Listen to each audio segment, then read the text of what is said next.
میں یونیورسٹی سے گھر آئی تو امی نے بتایا کہ عروسہ کی شادی کا کارڈ آیا ہے اور ہم سب اگلے ہفتے اس کی شادی پر اسلام آباد جا رہے ہیں۔ میں بہت خوش تھی۔ عروسہ میرے ماموں کی بیٹی تھی، 5 بھائیوں کی اکلوتی بہن، بہت خوبصورت اور امیر، ماں باپ کی لاڈلی بیٹی، خاص طور پر ہم سے بہت پیار کرنے والی۔ ہم تینوں بہنوں نے خصوصی تیاریاں شروع کر دیں کیونکہ ہماری پیاری کزن کے دامن میں خوشیوں کے پھول کھلنے والے تھے۔ عروسہ کے بہت رشتے آئے لیکن اسے کوئی پسند نہ آتا تھا اور وہ انکار کرے جاتے۔ بالآخر اپنے کلاس فیلو کے ساتھ اس کا رشتہ پکا ہو گیا۔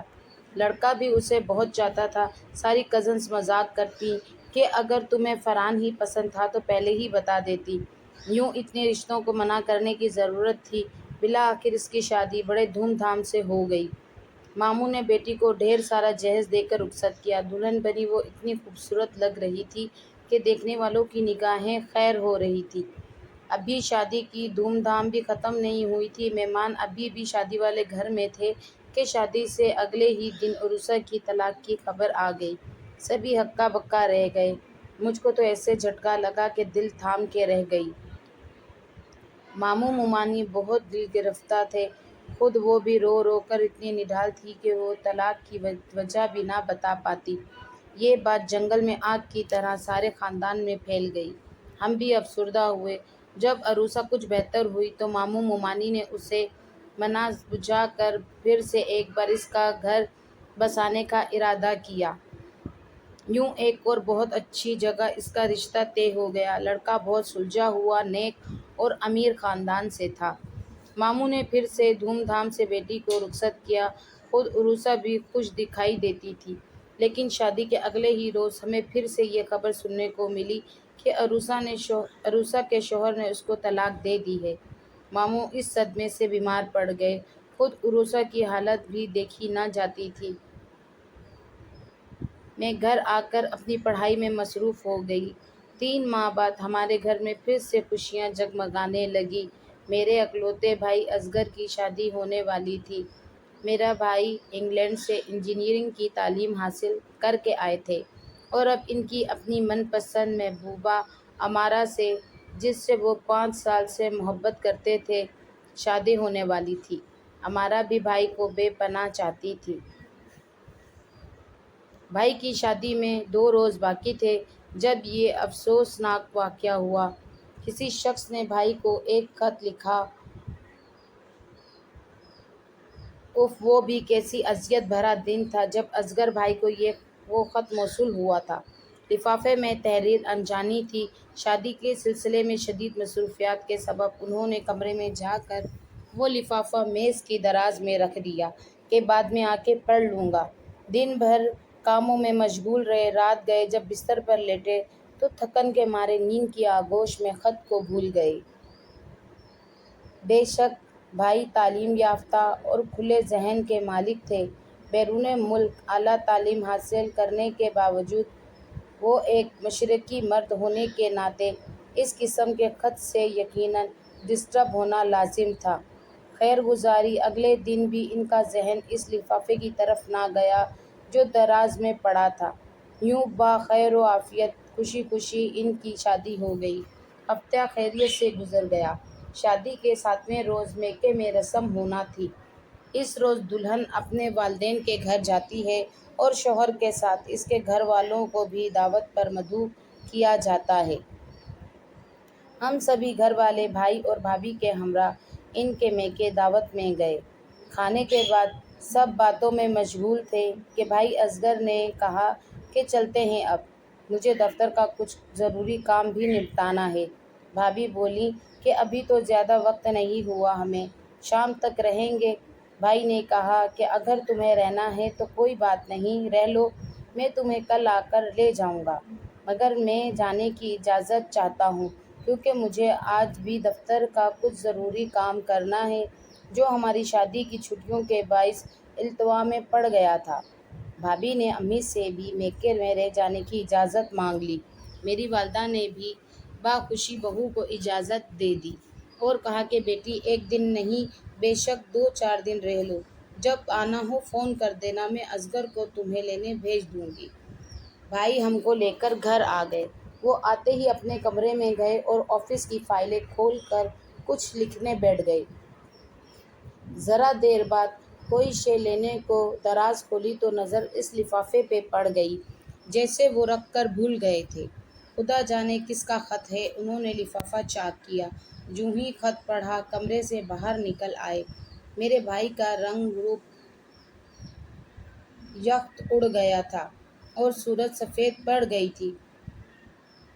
میں نے کبھی اپنے بھائی کو ایسی کیفیت میں نہیں دیکھا تھا۔ کیا ہوا بھائی جان؟ میرے اس سوال کے جواب میں انہوں نے اپنے سر کو اس طرح ادھر ادھر جھٹکا جیسے کہ ان کے دماغ میں پتنگیں گھس گئے ہوں۔ پھر وہ اپنے کپڑوں کو چٹکنے اور نوچنے لگے۔ آپ کی طبیعت تو ٹھیک ہے؟ میں نے گھبرا کر ان کا ہاتھ تھام لیا۔ تبھی انہوں نے ایک رکا میرے سامنے کر دیا۔ یہ کیا ہے؟ پڑھ لو۔ میں نے کاغذ لے کر پڑھنا شروع کیا۔ لکھا تھا مسٹر اصغر، میں آپ کو اس حقیقت سے آگاہ کرنا اپنا فرض سمجھتا ہوں کہ جس لڑکی سے آپ شادی کرنے جا رہے ہیں وہ نہایت ناقابل اعتبار اور برے کردار کی لڑکی ہے۔ تمہاری ہونے والی بیوی کے مجھ سے غلط مراسم ہیں۔ تم تو پردیس میں تھے، تمہیں کیا پتہ پیچھے کیا ہوتا رہا۔ میرے علاوہ لاہور میں اس کے اپنے رشتہ دار سے جس کا نام فے خان ہے سے غلط مراسم رہے ہیں۔ باقی آپ خود سمجھدار ہیں۔ آپ کا خیر خواہ فراز۔ مجھ کو تحریر پڑھ کر بہت غصہ آیا۔ سمجھ گئی کہ کوئی نہایت گھٹیا انسان ہے جس نے یہ خط لکھا ہے۔ یقیناً یہ بدخواہ ہماری خوشی سے خوش نہیں اور عین وقت پر رنگ میں بھنگ ڈالنا چاہتا ہے۔ ہمارا بھابھی سے اصغر بھائی کا رشتہ ان دونوں کی خوشی اور مرضی سے طے ہوا تھا۔ تبھی میں نے اعتماد سے کہا، بھائی اس کاغذ کو پھاڑ کر پھینک دیجیے اور مزید اس بارے میں سوچنے کی ضرورت نہیں۔ خط میں لاہور کا حوالہ تھا جس وجہ سے خیال اس طرف گیا کہ ضرور آنٹی کے خاندان میں کوئی ایسا ہے جو اس رشتے پر ناخوش ہے تبھی جل کر یہ فضول خط لکھ بھیجا ہے۔ انسان لاکھ روشن خیال ہو مگر اس کے دل میں ایک لمحے کو بھی شک آ جائے تو سمجھو شیشے میں بال آ جاتا ہے۔ ہمارا بھابھی دور کی ہماری کزن تھی، تاہم ان کے نانیال کے بارے میں ہم کو علم نہ تھا۔ وہ سبھی لاہور میں رہتے تھے۔ ان کی والدہ جب بھی اپنے رشتہ داروں سے ملنے لاہور جاتی ہمارا بھی ہمراہ جاتی تھی۔ ذہن میں آیا کہ ہو سکتا ہے کہ وہاں ان کا کوئی کزن ان کو پسند کرتا ہو اور یک طرفہ پسندگی کی وجہ انات بنی ہو، ورنہ کسی انجانے شخص کو اس طرح کا خط ارسال کرنے کی کیا ضرورت تھی۔ ہمارا میرے بھائی کو بہت چاہتی تھی، وہ پڑھی لکھی اور باشعور تھی۔ اگر اس رشتے پر ذرا سا بھی اعتراض ہوتا اپنے والدین کو منع کر سکتی تھی، اس پر کوئی پابندی نہ تھی۔ تاہم اس خط نے میرے بھائی کو بے چین کر دیا اور لکھنے والے کا نام اس کے دماغ میں نقش ہو گیا تھا۔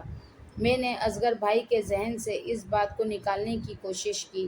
بظاہر لگتا تھا کہ انہوں نے کچھ دیر بعد خود کو نارمل کر لیا ہے۔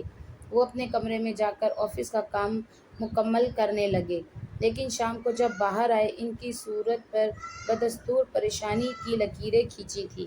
وہ بھابھی کو لینے ان کے میکے نہیں گئے بلکہ دل بہلانے کو اپنے ایک دوست کے پاس چلے گئے۔ رات تقریباً 12 بجے لوٹے میں جاگ رہی تھی۔ ہلکی سی آہٹ پر در کھول دیا۔ وہ مجھ سے کلام ہوئے بغیر اپنے کمرے میں چلے گئے۔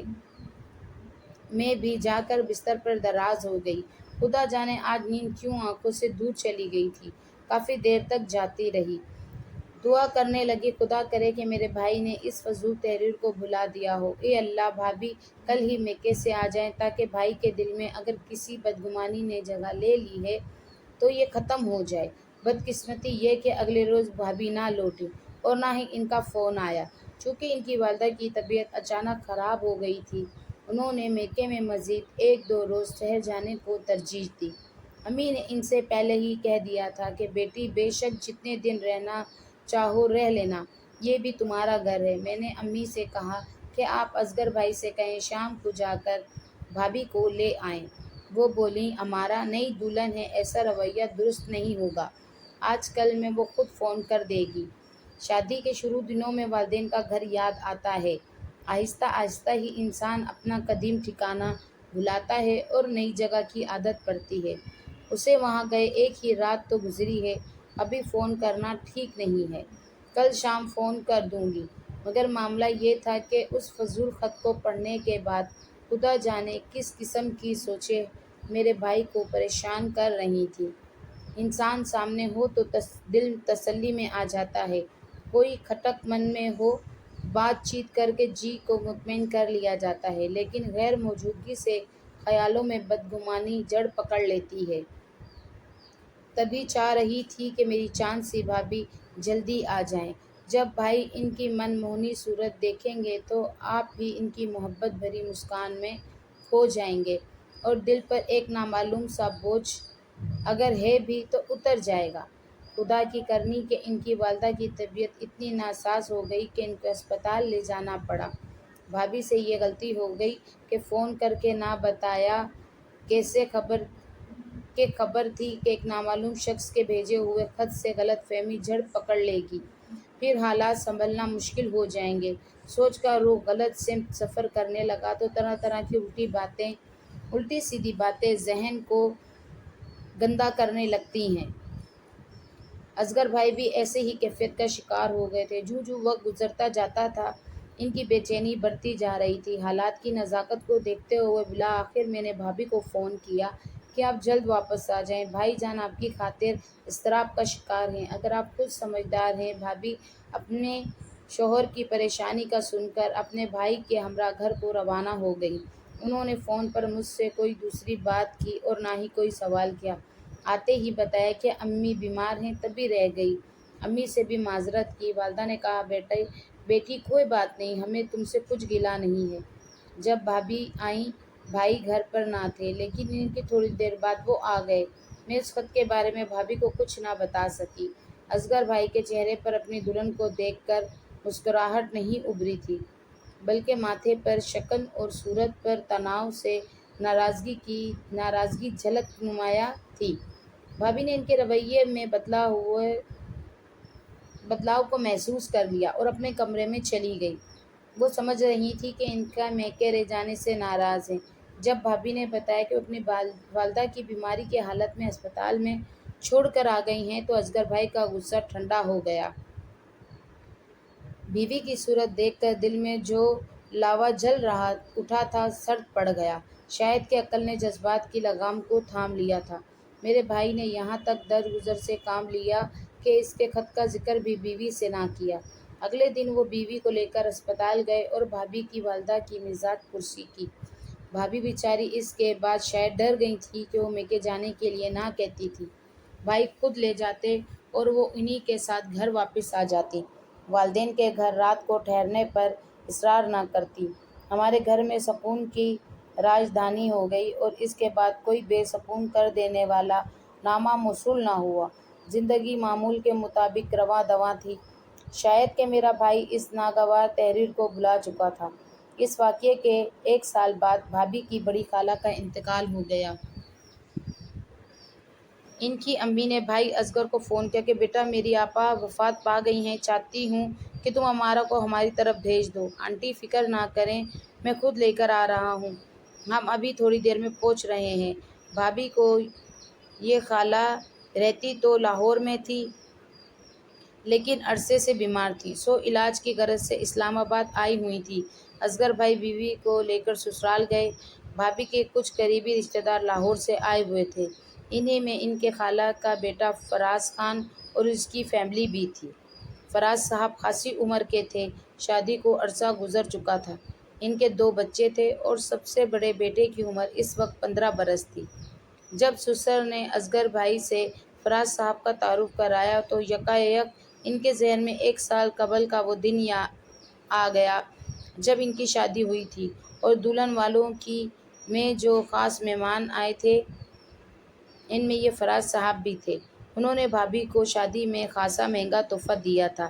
یہ سب کچھ یاد آتے ہی میرے بھائی کا ذہن یکدم ماضی کی تلخ یاد کی طرف پلٹ گیا اور ان کو اس بیہودہ خط کی تحریر یاد آ گئی۔ فراز صاحب کو تو اپنی والدہ کی میت لے کر لاہور چلے گئے، مگر میرے بھائی کی زندگی میں جو ایک طوفان آ گیا تھا وہ جاگ پڑا۔ جوں ہی بیوی کو ان کے میکے سے لے کر گھر آئے، ان پر جیسے پاگل پن کا دورہ پڑ گیا۔ آتے ہی چیزوں کو اٹھا کر ادھر ادھر پھینکنے لگے اور توڑ پھوڑ شروع کر دی۔ میں دوڑی گئی، پوچھا خیر تو ہے بھائی، آخر یہ آپ کو کیا ہوا ہے، کیوں اتنے غصے میں ہیں؟ بولے یہ اپنی بھابھی سے پوچھو جو آج اپنے کزن فراز صاحب پر واری صدقے ہو رہی تھی اور ان کو تسلیاں دیتے تھکتی نہ تھی۔ ظاہر ہے کہ فراز بھائی کی والدہ فوت ہو گئی تھی جو میری سگی خالہ تھی، انہیں تسلی کے بول کہنے ہی تھے۔ یہ ایسا موقع تھا کہ اپنے قریبی عزیز سے انسان تعزیت تو کرتا ہی ہے۔ بھائی نے وضاحت کی، میں سب سمجھتا ہوں، تو یہ تھے وہ فراز صاحب۔ میں بھی کہوں کہ ان کزن صاحب نے تم کو شادی پر اتنا مہنگا تحفہ کیوں دیا تھا؟ وہ میری خالہ کا بیٹا ہے اصغر، اور ان کا لاہور میں بڑا بزنس ہے، پیسے والے ہیں، دے سکتے تھے تو دے دیا، یہ بھی کوئی غصہ کرنے والی بات ہے؟ بھابھی نے جواب دیا، آپ بھی کیسے عجیب آدمی ہیں، میں تو سوچ بھی نہیں سکتی کہ آپ اس قسم کا کبھی مجھ پر شک کریں گے۔ اس بات پر بھائی کو اور غصہ آیا، اپنی الماری کھولی اور وہ خط جو نہ جانے کیوں انہوں نے سنبھال کر رکھا ہوا تھا لا کر بھابھی کے سامنے پٹک دیا۔ چلا کر بولے، اور یہ کیا ہے؟ کیا لکھا ہے اس میں؟ ذرا پڑھو اسے۔ یہ تو میرا حوصلہ اور شرافت ہے کہ آج تک تم سے اس بارے میں ذکر تک نہیں کیا، مگر آج تمہیں اس شخص سے ایسے والہانہ انداز سے بات کرتے دیکھ کر ساری کہانی میری سمجھ میں آ گئی ہے۔ بھابھی بولیں، کیا ہو گیا ہے آپ کو؟ آج کیا دورہ پڑ گیا ہے؟ جبکہ اب تک کی زندگی کی گاڑی آرام و سکون سے چل رہی تھی، کیا میرے لیے یہی عمر رسیدہ آدمی عشق کرنے کو رہ گیا تھا جو عمر میں مجھ سے 15 سال بڑا ہے، شادی شدہ اور بال بچوں والا ہے؟ اصغر خدا کا خوف کرو، وہ لاہور میں اور میں اسلام آباد رہتی ہوں، کیا ہو گیا ہے تمہیں؟ کہیں دماغ تو نہیں چل گیا تمہارا؟ یہ کہہ کر انہوں نے زار و قطار رونا شروع کر دیا۔ بھابھی نے اسی پر بس نہیں کیا، خود جا کر فراز کی بیوی سے بات کی۔ وہ بھی ہکا بکا رہ گئے۔ بولی، بھائی اصغر آپ کو کیا ہو گیا ہے؟ امارا مجھ کو اور میرے شوہر کو چھوٹی بہن کی مانند عزیز ہے، خدارا اس غلیظ خیال کو ذہن سے نکال کر دل کو صاف کر لیجئے۔ شادی میں اس کو تحفے میں سونے کا سیٹ اس کی خالہ نے مجھ کو دیا تھا، میں نے فراز کو دیا کہ تم دے دو، ہماری شان بڑھ جائے گی۔ کیا معلوم تھا کہ آپ کی سوچ ایسی ہے؟ توبہ توبہ، ہم کس قسم کے لوگوں میں پھنس گئے ہیں۔ فراز خان کی بیوی کے بولنے پہ میرے والدین بھی بھائی کو لعن طعن کرنے لگے کہ ایک اچھا خاندان سے ہو تم اصغر، اور کیسی یک حرکتیں کر رہے ہو، تم نے تو ہمارے منہ پر کالک مل دی ہے۔ تبھی بھائی اصغر شرمندہ ہوئے، امی ابو سے بھی معافی مانگی۔ مرد چاہے جس قدر اعلیٰ ظرف ہو، اپنی بیوی کے کردار میں ذرا سا جھول برداشت نہیں کر سکتا۔ عورت ہمیشہ مرد کو معاف کرتی آئی ہے، بس بھابھی نے بھی بھائی کو معاف کر دیا۔ تاہم اس واقعے کے 3 برس بعد یہ معمہ بھی حل ہو گیا کہ یہ خط لکھنے والا کون تھا۔ ایک روز میں اور امی بھائی اصغر کے ہمراہ ماموں کے گھر گئے۔ دروازہ کھلا تھا اور اندر کمرے سے عروسہ کی آواز آ رہی تھی جو اپنی ماں سے کہہ رہی تھی، سچ کہتے ہیں اماں کہ انسان کو اپنے کیے کی سزا ضرور ملتی ہے۔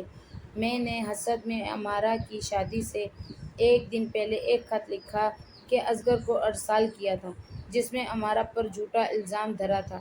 دیکھیے کہ میرے ساتھ بھی میری تقدیر نے کتنا برا کیا۔ یہ بات بھی کھلی، اسے طلاق اسی وجہ سے ہوئی تھی کہ اس کے دونوں شوہروں کو بھی کسی نامعلوم شخص سے ایسے ہی خط موصول ہوئے تھے جس میں عروسہ کی کردار کشی کی گئی تھی۔ پھر وہ کہنے لگی کہ اصغر تو عقل مند تھا اور اس کی زندگی آرام سے گزر رہی ہے، مگر میں آج تک گھر نہ بسا سکی۔ عروسہ نے یہ حرکت اس لیے کی تھی کہ وہ اصغر بھائی سے بہت محبت کرتی تھی۔ اس نے بہت چاہا کہ اس کی شادی میرے بھائی سے ہو جائے، مگر وہ اس کو ناپسند کرتے تھے، حالانکہ وہ خوبصورت تھی اور ہم لوگوں سے بہت محبت کرتی تھی۔ امی بھی اسے بہو بنانا چاہتی تھیں، مگر اصغر بھائی مان کر نہ دیے، کیونکہ وہ امارا کو پسند کرتے تھے اور اس سے عہد و پیمان کر چکے تھے۔ یوں ہم سب کا یہ خواب ادھورا ہی رہ گیا اور عروسہ کی آرزو حسرت بن کر اس کے دل میں دفن ہو گئی۔ بھائی کی منگنی کے بعد وہ کافی عرصہ بیمار رہی، کہتی تھی کہ کنول دیکھ لینا، میں اب شادی نہیں کروں گی۔ میں اسے سمجھاتی، ایسے نہ کہا کرو، شادی زبردستی کا سودا نہیں ہوتا۔ اللہ نے چاہا تو ایک دن تمہیں بھی بہت اچھا اور پیار کرنے والا جیون ساتھی ملے گا۔ جو شے حاصل نہ ہو سکے اس کے لیے صبر کرنا بہتر ہوتا ہے۔ میری باتیں سن کر وہ بے دلی سے مسکرا دیتی تھی۔ تبھی میں سوچتی کہ یہ یک طرفہ محبت بھی بڑی ظالم شے ہے، انسان کو جلا کر راکھ کر ڈالتی ہے۔ بعد میں یہ راز بھی کھلا کہ اس نے ماں باپ کے دباؤ میں آ کر فرحان کے لیے ہاں تو کر دی، مگر وہ اصغر بھائی کو بھلا نہ پائی تھی۔ اس کے دل میں ابھی بھی اصغر بھائی سے شادی کی امید تھی۔ تبھی اس نے شادی سے اگلے ہی دن خود سے لکھا خط اپنے ڈریسنگ ٹیبل پہ رکھ دیا، جسے پڑھ کر اس کے شوہر نے اسے طلاق دے دی۔ اپنی دوسری شادی کے دفعہ بھی اس نے ایسے ہی کھیل رچایا کہ بعد میں سب اصغر کو مجبور کر کے اس سے اس کی شادی کروا دیں گے، لیکن اصغر بھائی پھر بھی نہ مانے اور امارہ کے ساتھ ان کی شادی کی تاریخ رکھ دی گئی۔ جب اس نے اپنی آخری کوشش کی اور اصغر بھائی کو خط لکھ کر امارہ کی طرف سے بدگمان کرنا چاہا، عروسہ کی زبانی بھائی اصغر نے اعتراف خطا کو جب اپنے کانوں سے سنا تو الٹے قدموں ماموں کے گھر سے نکل گئے اور جا کر بیوی کے قدموں میں بیٹھ گئے۔ کہا کہ مجھے معاف کر دو، اگر آج میں عروسہ کے منہ سے یہ الفاظ نہ سنتا تو شاید عمر بھر میرے دل میں تمہاری طرف سے بدگمانی قائم رہتی۔ صد شکر کہ اس نے یہ راز کھول دیا، خدا اسے معاف کرے اور مجھے بھی کہ عروسہ کے کیے کی سزا تو اسے مل گئی ہے۔